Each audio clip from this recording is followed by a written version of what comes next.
Hello everyone! So today, samahan niyo kami ng family ko to go on a camping trip sa Wadi Kub sa Ras Al Khaimah. So go to camping place talaga namin to, and hindi namin pinapalipas ang isang taon or ang winter season nang hindi kami nakakapunta sa Wadi Kub.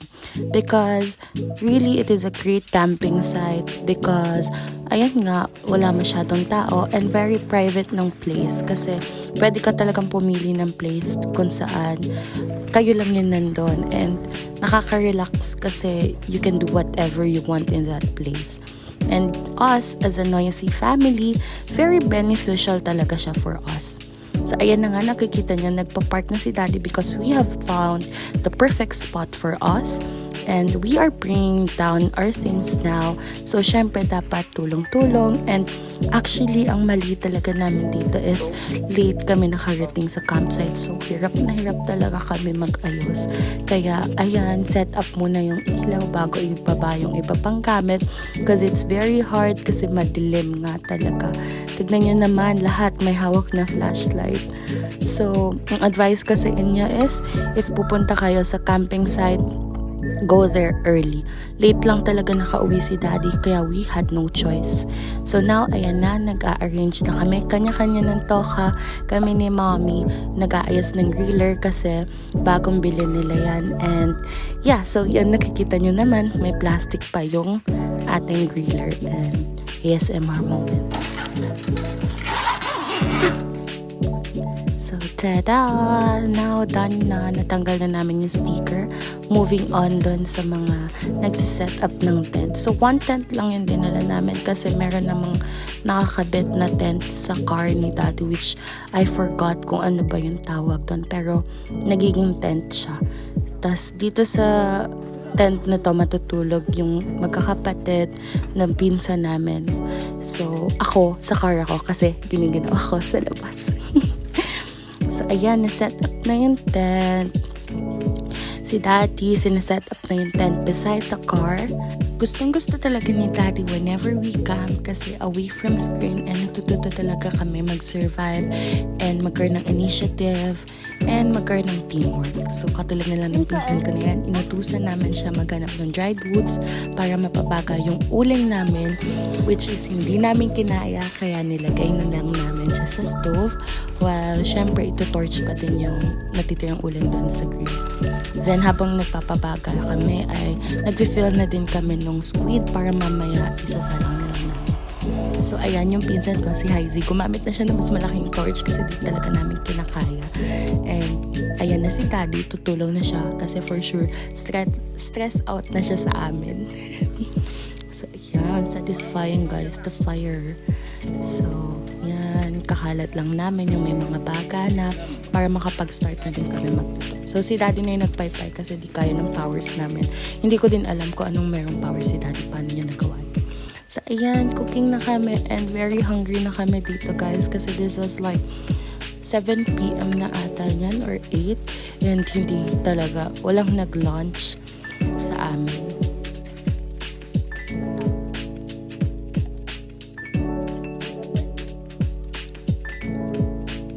Now, babalik na namin yung mga fish kasi yan actually luto na yan and iniinit na lang namin. Yung mga baka, yun talaga yung niluluto namin. Yung shrimp na nilalagay ko, luto na din yan. And galing kasi yan sa birthday ng tito ko. Ang dami niya kasing hinanda. Tapos dinala na lang namin. Thank you, Tito Atan. So, ayan, very yummy, guys. So, nagugutom ulit ako habang nagwa-voice over now. So, yan, favorite time of the day, eating time after magluto. So, guys, tignan nyo naman, gutom na gutom, mga hindi kami nag-uusap, tapos walang permanent place, talagang kain kung kain. So, after eating, syempre, family bonding. Mapasama lang kita kahit kapiling mo pa siya. Kita nyo naman, for the karaoke ang inyong mga persons. At ito si Mami, tuwang-tuwa. Bukod kasi sa eating time, favorite bonding din namin ang magkantahan, magkulitan, overload. Kaya so love this camping, guys. Dito daw eh. Sabi niya, dito po ako.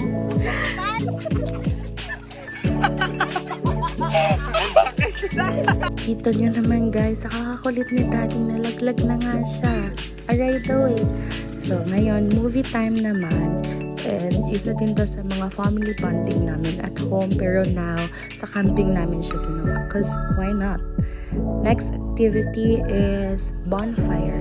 So, nalobat na kasi yung battery na dinala namin and it was super cold na din. So, nag-circle na kami sa bonfire and kumuha lang sila ng s'mores. They ate the s'mores kasi favorite nila yan. And ako, lasa siyang sunog for me personally. Then, lights off after the bonfire. Comes morning time. Good morning! So, kung kilala nyo ako personally, you would know that I really love the sky. Kung paano mag-change yung colors from sunrise to sunset. Especially yung mga stars at night, pati yung moon. Grabe, super love ko talaga yan guys. Kaya, camping is the best. Kasi masusubaybayan mo talaga lahat yan. Kaya ang goal talaga namin sa next camping is maaga kami dadating sa place. Hindi gabi na. Para abutan namin yung sunset.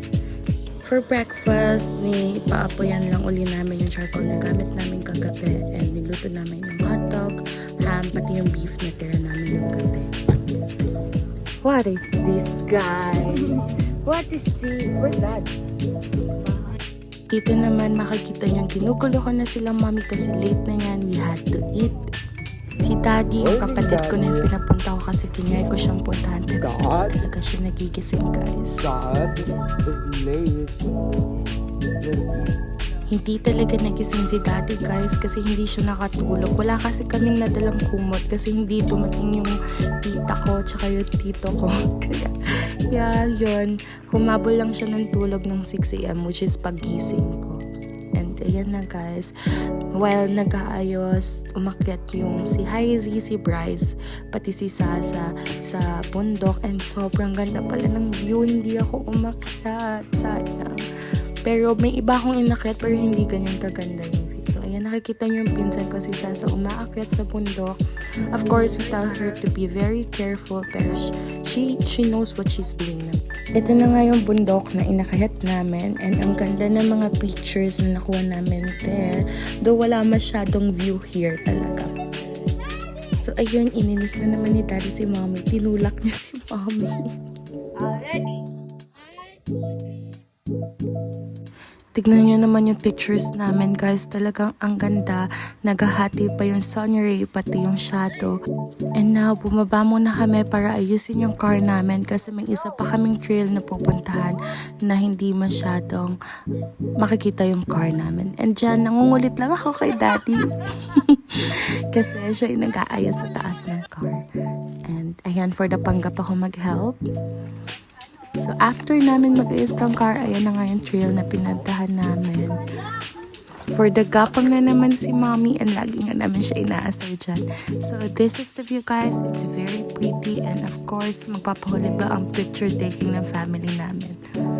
So, after picture taking, bumaba na kami para umuwi kasi hahapon dapat kami sa church namin pero di na rin kami umabot. And don't worry guys, walang masamang nangyari kay Sasa, hindi siya nagkasugat. Though we tried to educate her to be more careful next time. So, that is it for our Wadikuk camping. Bye!